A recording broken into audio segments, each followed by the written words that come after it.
नमस्कार, संतोष की रिपोर्ट में आप सबों का स्वागत है। 4 सितंबर बिहार बंद, और इस बंद के साथ एनडीए के तमाम घटक दल का महिला संगठन सड़क पर होगा। मुद्दा वही राहुल और तेजस्वी के मन से प्रधानमंत्री जी की मां को गाली, और ये पूरे देश की मां को गाली जैसा है। इसलिए जहां देखिए विरोध प्रकट कीजिए। यह देश का प्रधानमंत्री बोल रहा है, देश का प्रधानमंत्री कह रहा है कि छठी मैया से माफी मांगे। अरे भाई, जो बोलने वाला है वो तो जेल जा चुका है, किससे माफी मांगने की बात कर रहे हैं? उस मंच पर कौन सा नेता ऐसा बैठा था जिससे आप माफी मंगवाने की बात कर रहे हैं? मतलब साफ है कि ना बिहार में सिंदूर चला, ना पिछले कई महीने से जो लगातार व्यक्तिगत अकाउंट में, खाते में जो पैसे देने की योजनाएं का कह सकते हैं कि बाहर आया हुआ है, वो भी नहीं चला। अब मोदी की लगता है जैसे लास्ट कार्ड बिहार के चुनाव को लेकर उन्होंने आज खेला है। अब इस कार्ड का कितना असर पड़ेगा ये तो आने वाला वक्त बताएगा, लेकिन इतना तय है कि बिहार के लिए अब मोदी के तर्कस पे मां के अलावा और कुछ बचा नहीं है। ये साफ आज के उनके भाषणों से लगा।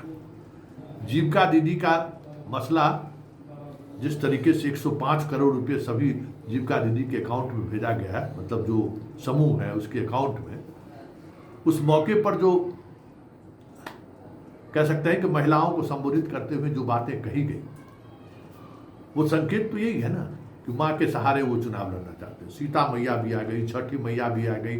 बिहार में तो पहली बार हम सुने कि 7 बहन का कौन सा पूजा होता है, वो भी मोदी जी आ गए।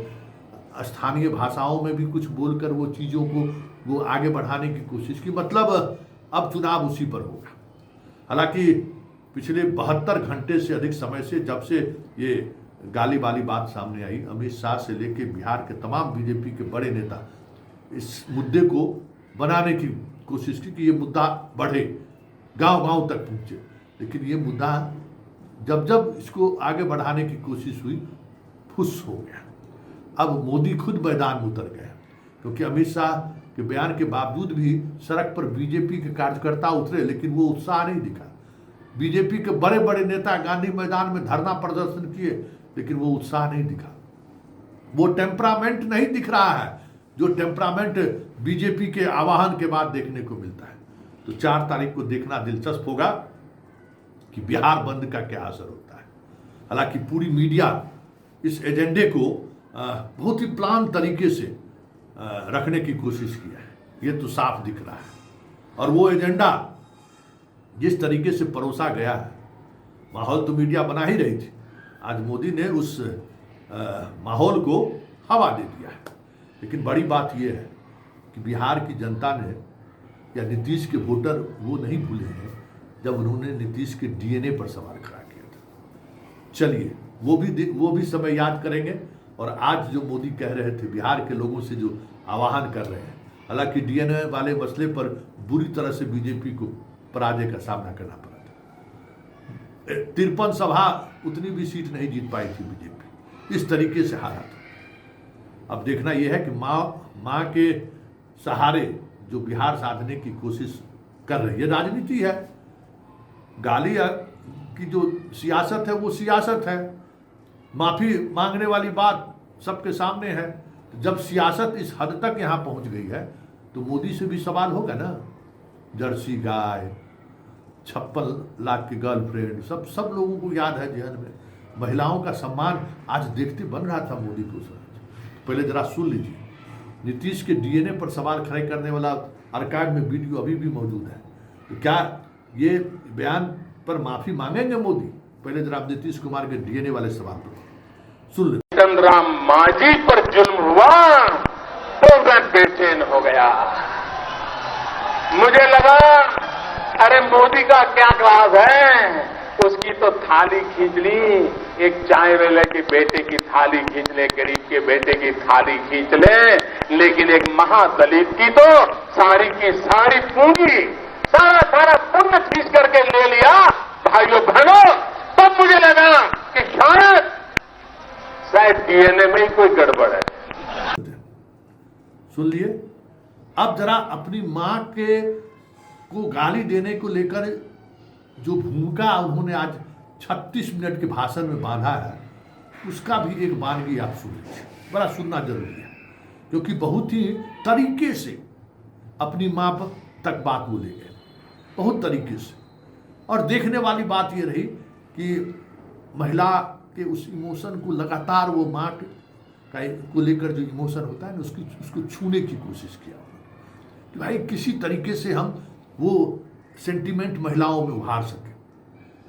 लेकिन ऐसे में सवाल उठना लाजमी है कि जिसके डीएनए पर सवाल खड़ा कर प्रधानमंत्री किए थे 15 में, आज उस एजेंडे पर मोदी के साथ खड़े हैं और 4 तारीख को बिहार बंद के आयोजन में साथ दिखेंगे, ये तो देखना दिलचस्प होगा। वैसे एक बात तय है कि बिहार की राजनीति जिस दिशा की तरफ बढ़ रही है और जिस अंदाज में शक्ल ले रही है, हमें लगता है कि मोदी ने अपने तर्कस का ये आखिरी तीर चला है। अगर ये तीर सध गया तब तो 2025 में बल्ले बल्ले है, और अगर ये तीर नहीं सधा तो ये तय मानिए कि बिहार में अगर एनडीए की विदाई होती है तो उसके 2-4-5 महीने के अंदर मोदी की भी विदाई हो जाए तो कोई बड़ी बात नहीं होगी। और ये बात मोदी समझ रहे हैं, इसलिए उन्होंने उस राजनीति को यहां तक पहुंचाने की कोशिश की है। वैसे कहते हैं जानकी जी यहां की बेटी हैं, बिहार के संस्कार में पली बड़ी, यहां की सिया धिया दुनिया की सीता माता है। छठी मैया को नमन करके हम सब धन्य हो जाते हैं। कुछ दिनों बाद नवरात्र का पावन पर्व शुरू होने वाला है।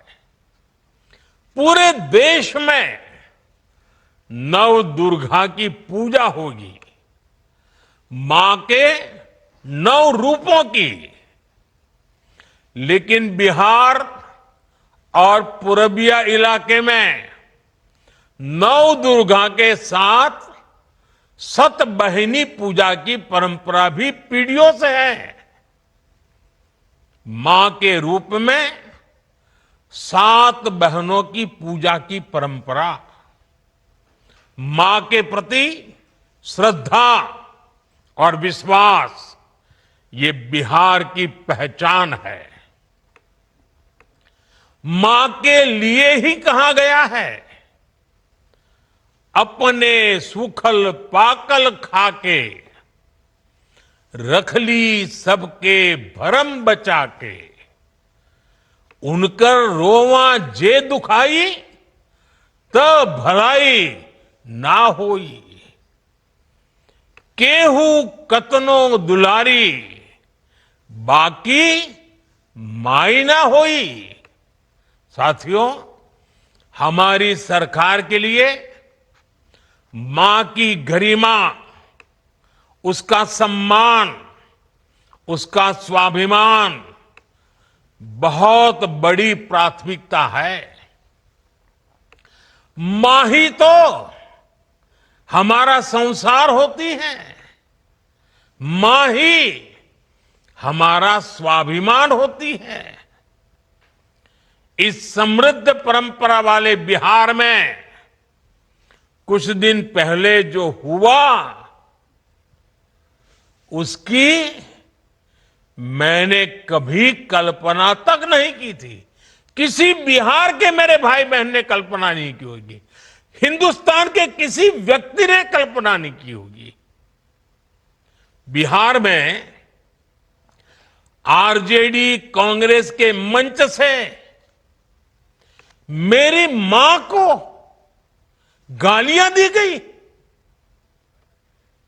ये गालियां सिर्फ मेरी मां का अपमान नहीं है, ये देश की मां, बहन बेटी का अपमान है।